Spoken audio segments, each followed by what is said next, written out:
If at all if you're unhappy, the only and only reason why you're unhappy is life is not happening the way you think it should happen. That's all it is.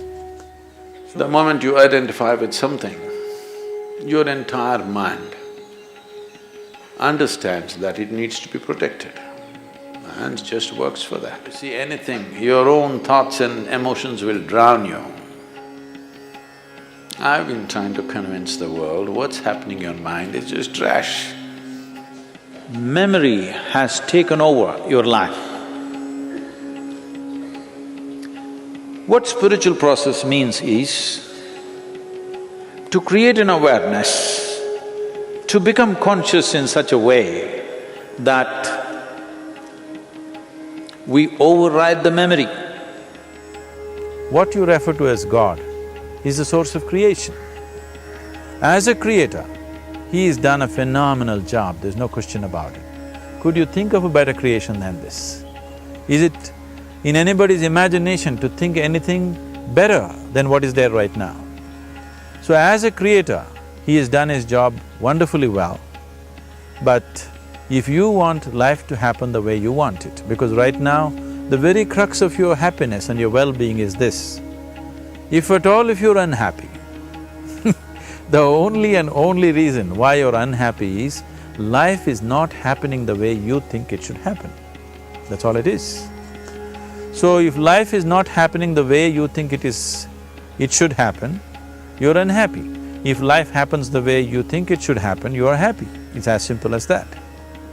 So if life has to happen the way you think it should happen, first of all, how you think, with how much focus you think, how much stability is there in your thought, and how much reverberance is there in the thought process will determine whether your thought will become a reality or is it just an empty thought. Or how you do not create any impediments for your thought by creating negative thought process. This possible, is something possible or not possible, is destroying humanity. What is possible and not possible is not your business, it's nature's business. Your business is just to strive for what you want. Fundamentally, why people are not able to see what is there with life is simply because identifications with so many things. Starting with the body, the identifications have gone into so many things. The moment you identify with something, your entire mind understands that it needs to be protected and just works for that. So how do I break my national identity, my religious identity, my racial identity? You don't have to go like this. If you break your identification with your own body, it's gone. Everything is gone because everything is rooted in that. Everything is just an amplification of your identification with the limited boundaries of your own body. The moment you get identified with this, rest of the identification is only multiplication. And it multiplies pretty rapidly. The more successful you are with whatever you're doing, you will multiply much faster. And you will be able to see less and less as your identities grow. The drama, the psychological drama, the raises in crescendo, won't allow you to see anything. Your own thoughts and emotions will drown you. Unfortunately, the world has been constantly pushing people to believe that what's happening in your mind is very important. I've been trying to convince the world what's happening in your mind is just trash. No, Sadhguru, I'm thinking about God, that is also trash.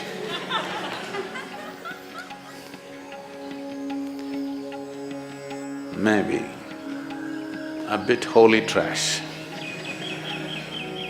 but still trash. Because in your mind, God cannot come, devil cannot come, angels cannot come, only thoughts come. It's a fool who identifies one thought as sacred, another thought as something else. Thought means something that's not real right now. Thought means old garbage is festering in your mind.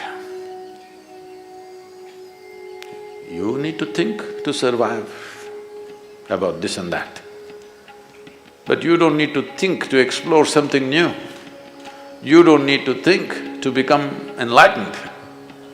Because what will you think? You will only think the past data which is in your head, in many different ways maybe. How many varieties of expressions your rubbish finds is of no value to life. Maybe socially there is some value.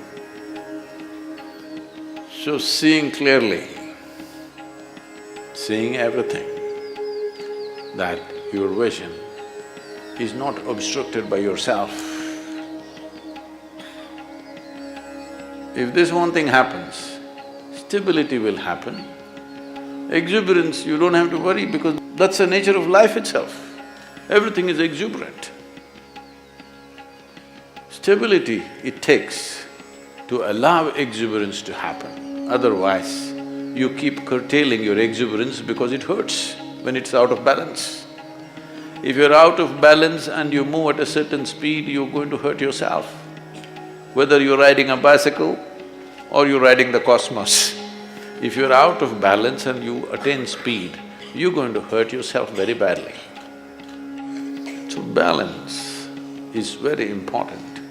Generally, people only recognize compulsive physical behavior. Somebody is addicted to drink, somebody is addicted to something else, somebody compulsively is abusive or something else negative that they cannot avoid doing is considered compulsive. But we must look a little deeper. The very way we sit and stand, largely it's compulsive. Maybe if you're practicing Hatha Yoga, slowly how you sit, how you stand is becoming a conscious process. Otherwise, it's largely compulsive. If we see your shadow, how you sit down, we almost know who it is because you sit in a particular way, you stand up in a particular way. Have you noticed this? Every body has its own compulsive patterns. Compulsiveness is coming from ingrained memory. You can call it genetic, you can call it karmic, you can call it by many other names, but essentially, memory has taken over your life. What spiritual process means is to create an awareness, to become conscious in such a way that we override the memory, not just in small levels of compulsiveness of behavior or food or whatever else, but in the very compulsiveness of life, which has to go through cyclical process of life and death. To beat the ultimate compulsion is the longing to be born and the inevitable process of life and death. So, essentially compulsiveness means something is going cyclical. You are not able to beat the cyclical movement that's happening within you, either psychologically, emotionally, energy-wise or physically in your behavior patterns. Maybe you are noticing only the behavioral patterns, the compulsive nature of your behavior, You are not noticing the compulsive nature of your thought unless it becomes very acute. Compulsive nature of your emotion, compulsive nature of the way the energy patterns move, and above all, the compulsive nature of your very existence. Every aspect of life is influenced by memory. To what extent it dominates will decide how compulsive you are.